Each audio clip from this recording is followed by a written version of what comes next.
Hello and welcome to a CMS Forex daily video recap. I'm your fundamental market analyst, Nick Nassad. Today is Wednesday, September 22nd, 2010.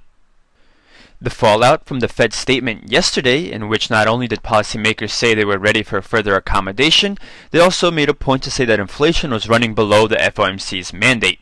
In other words, it was a signal to the markets that more quantitative easing is coming down the pipe. The two triggers for that move, high unemployment and low inflation, have already been triggered. The markets therefore have responded by buying up the euro and some other currencies, that as we will see, some struggle to gain on the greenback. In any case, the euro rose to its highest level since early April, a 20-week high, taking us back to levels before the worst of the sovereign debt crisis began to hammer the euro. Zooming this pair out to our daily time frame, we see that here, this was the depth of the sovereign debt crisis in the euro. So if we continue to rally, we could look to test not only the 135 area, but our highs from April at around 136.60.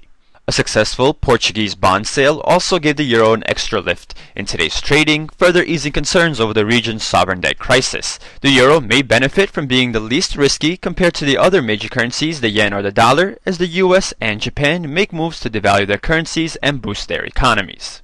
Speaking of the yen, let's take a look at the USD-JPY pair, and we see that the greenback continued to slide here, extending its decline from yesterday's session, and we actually pushed below the 85 level. Now that level was quoted as a place where Japanese authorities may intervene, but we obviously didn't see that in overnight trading, so now it's a bit of a guessing game as to which point the Bank of Japan and the Ministry of Finance are likely to intervene again in the markets, with the most obvious level being between 82 and 83 levels.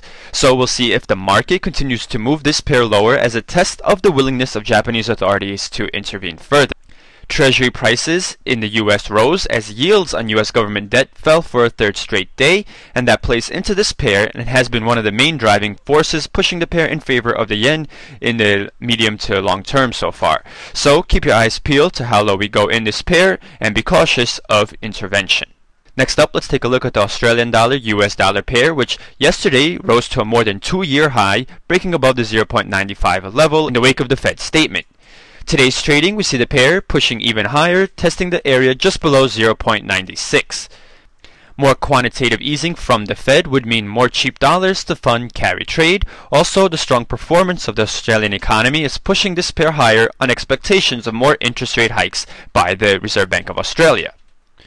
We also continue to see gold pushing higher. It is currently at a record high, and it comes close to testing the 1,300 level in today's trading. Again, yesterday's Fed announcement helped gold to move above its recent resistance at around 1,284, extending the pair's rally, which has been going strong since early August. As you can see, we have broke a downward trend in this pair during that time, and following a break of our resistance around the 1,265 level, we'll see the pair continuing to rally. Now let's turn to a couple of currencies that weren't fully able to take advantage of US dollar weakness today. The US dollar Canadian dollar pair, for example, at first moved below its recent support at 1.0215, testing the level below 1.02, but we see the greenback recovering its earlier losses and pushing higher in early New York trade. Now the Canadian dollar fell on the back of a weaker retail sales report, which we'll take a look at in a second. Also at play, at least initially, US stocks were in the red to start today's trading. Taking a look at that Canadian data, we saw monthly retail sales fall unexpectedly in July, led by weaker sales at furniture and home furnishing stores. Retail sales dropped 0.1% when expectations had it rising 0.5%. Sales had flattened out in June. Excluding motor vehicles and car parts, core retail sales fell 0.4%, also much weaker than expected. The unforeseen slump in retail activity adds further support to the view that the Bank of Canada could abstain from raising interest rates at its next policy meeting in October. The Bank of Canada has raised rates by quarter-point increments in its past 3 meetings.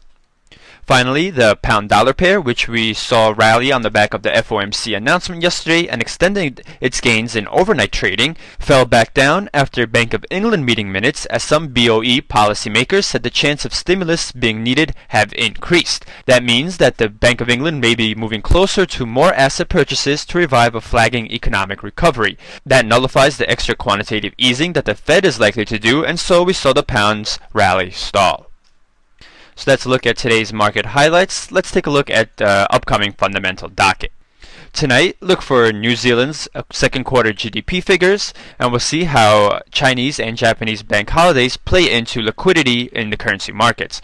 Overnight, the Eurozone posts its flash versions of manufacturing and services PMIs, while we get a reading on mortgage approvals from the UK.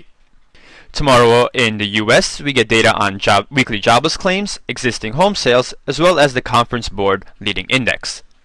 Early in the week, housing starts surprise markets to the upside, and existing home sales are expected to show an increase, so we'll see how that release plays out.